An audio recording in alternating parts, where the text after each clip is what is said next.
It's time for this week's episode of Brandon Sports Talk, featuring in-depth interviews from those who are trending in the world of athletics. And now, here's the host of Brandon Sports Talk, Brandon Pate.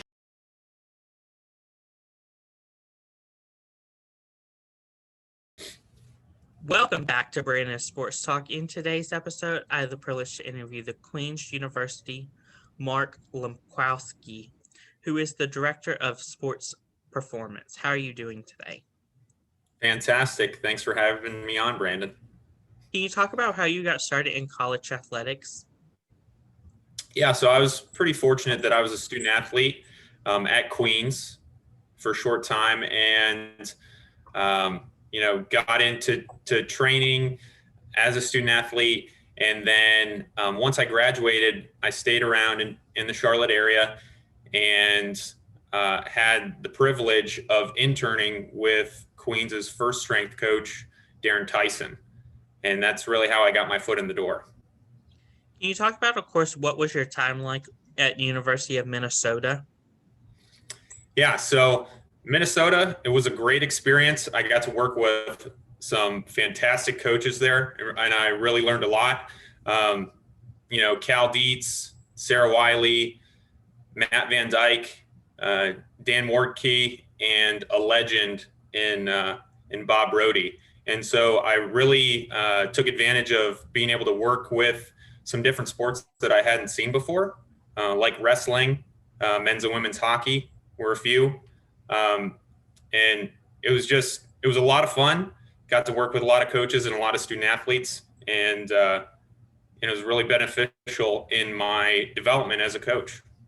What was the transition like when you said that you got to work with like players and that were on like the women's ice hockey that you've never worked with before?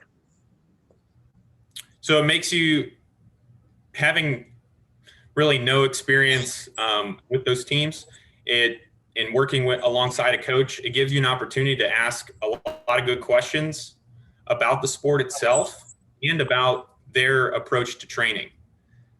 And so you start to get the whole picture rather than just a little piece. Can you talk about, of course, your experience at Belmont University as the strength and coordinating coach? So this was an experience where I was really thrown into the fire, and it really made me own my programs that I put together and really made me get outside my comfort zone. I had direct team responsibilities for the first time, and so I was able to work with a lot of different teams and really have a lot of positive experiences in building relationships with the student athletes, with the athletic trainers, with my supervisor, and it was a lot of fun. Made some lifelong friends there as well. I still keep in contact with a few of them. What did you learn in your time at University of Virginia as the strength and coordinating coach? Are you referring to Vanderbilt? Yeah, I'm sorry, Vanderbilt.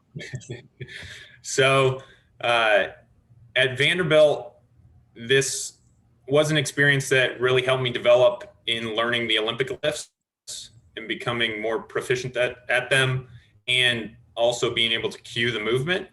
And Coach Emil had just arrived when I was interning there, and he was the junior Bulgarian weightlifting coach for a little while. And I was also able to work with Darren Edgington, and there was some opportunities to see some teams that I hadn't really worked with before either. So a sport like bowling, or a really good women's lacrosse team, or a men's golf team. Their men's golf team is one of the top in the country. So it was really cool to see and work with those student athletes that are really at a high level. Can you talk about, of course, what are some roles and responsibilities as the Director of Sports Performance? Yeah, so on a day-to-day basis, I oversee everything that's happening in our two weight rooms that we have. We have one on campus and one off campus. I'm responsible for 4 staff members and oversee all of the interns that we have too in a given semester. And we work closely with them and help them get going on the right track. And then there's the coaching as well. So I'm directly responsible for men's and women's basketball, men's and women's swimming, men's and women's tennis. I've worked with the cross country teams. So we have a lot of sports, and there's a lot to keep me and my staff busy on a daily basis. For my listeners that don't know what a sports performance is, can you elaborate a little bit on what sports performance is and what they can do? Yeah, so we're directly responsible for the programs when the student athletes come into the weight room and making sure that they're gaining strength, becoming more powerful, developing speed. We may run conditioning sessions. So we're handling all the aspects of physical preparation for their sport and allowing them to hopefully improve their sport performance on the field, on the court, on the track, whatever it may be. What is the big difference between sports performance and a strength and coordinating coach? So I don't think there is, in my experience, I don't think there's much of a difference. I think it's strength and conditioning is the same as sports performance. There may, be a few different responsibilities somebody might have as a sports performance coach versus, a strength and conditioning coach. But for me, I think it's more or less the same. How have you adapted with COVID being a factor with being in a sports performance and athletes coming into the weight room and stuff? So originally we were training remotely for a while, and so we had to put out our programs or send them to the student athletes, check in with them, see how everything was going, things like that, find out what people had access to in terms of equipment. And then as we got into the fall, we were actually able to have some voluntary sessions outside at the sports complex, which is off campus. And then eventually we had our winter sports come back around October, and made sure that all of the safety protocols were in place, obviously, before allowing the student athletes to come in. So we have a daily symptom tracker, self-reporting their temperature and any symptoms they might have. Then we'll get their temperature again prior to the training session. And we train in masks, and obviously density can be an issue as well. So we've adjusted for that. And it's actually gone pretty smoothly in the 4 or 5 months that we've been doing this. Can you talk about, of course, with y'all training in masks, how hard it is for sometimes people to breathe while they do the exercises?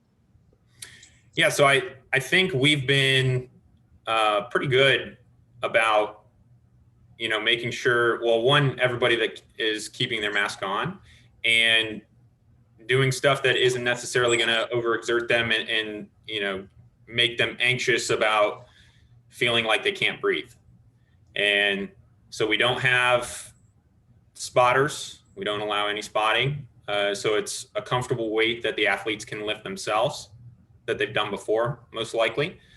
And so we haven't really run into any issues with wearing a mask. I know I've talked with the Alabama strength and coordinating coach, and he talks about like how he has to lay out the material and then go like into his office and can talk over the speakerphones. Do you do something similar to that?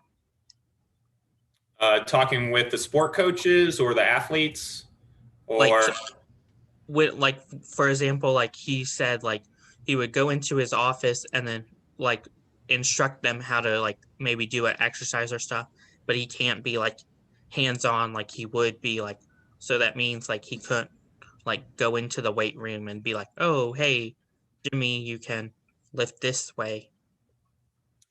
So during our sessions, everyone is spread out, myself included, And I've kept our training programs or exercises pretty basic.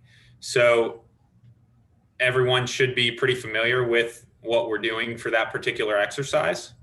And it's really been a good challenge, I would say, to in having to communicate if somebody isn't getting something. So if they're not understanding the exercise or a certain body position, finding different ways of cueing them to get into that position. What is something that you learned now that you didn't know beforehand? I think the biggest thing when I first started at Queens was I didn't really have a very good understanding of what the administrative side looked like. You know, being an intern or being a graduate assistant, you may get a glimpse of that, but you don't really have a full appreciation or an understanding until you're actually responsible for those things. And so that was probably the biggest takeaway for me is when I came to Queens was just taking care of all the things administratively and how all the different departments need to work together, and really communication is such a large piece of that. What advice would you give upcoming sports performance coaches looking to get into the industry? So it's definitely saturated. There are a lot of coaches. There are a lot of amazing coaches. And I would say use the coaches that you work with, whether it's an internship or graduate assistantship, use them as a resource as much as possible and be involved as much as possible. Because, you know, they can provide you a lot of good information. There can be, and as soon as you get talking about one topic, that typically parlays itself into a number of different topics and a number of different rabbit holes. And the second thing I would say is don't be afraid to ask questions and really seek out information. Because the more proactive you are, you know, it's only going to benefit you, the student athletes that you work with, and, you know, your direct reports if you move into an assistant position, or if you move into a paid internship role, or you become a head. So no matter what it is, you know, just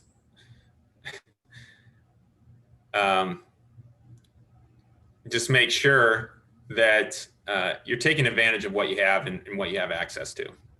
That's great advice. Where can my listeners find you at on social media along with the Queens Sports Performance Program? So we are on Instagram. Our handle is Royal Strength, and you can find me on LinkedIn. Again, I'm Mark Lepkowski, and that's really it. I don't spend too much time on social media. So thank you again, Mark Leopkowski, for your interview, and best of luck in your future at Queens University in the sports performance. Thank you. Keep doing what you're doing, Brandon. It's awesome. You can find Brandon Sports Talk on Facebook at Brandon Sports Talk, Instagram at Brandon Sports Talk, Twitter at Talk_Brandon, and you can find me at Brandon Sports Talk on YouTube. Don't forget to like, comment, and subscribe. Thank you again, Mark, for your interview, and best of luck. Thanks. You've been watching Brandon Sports Talk. Please feel free to like, share, and subscribe to Brandon Sports Talk on social media and on YouTube.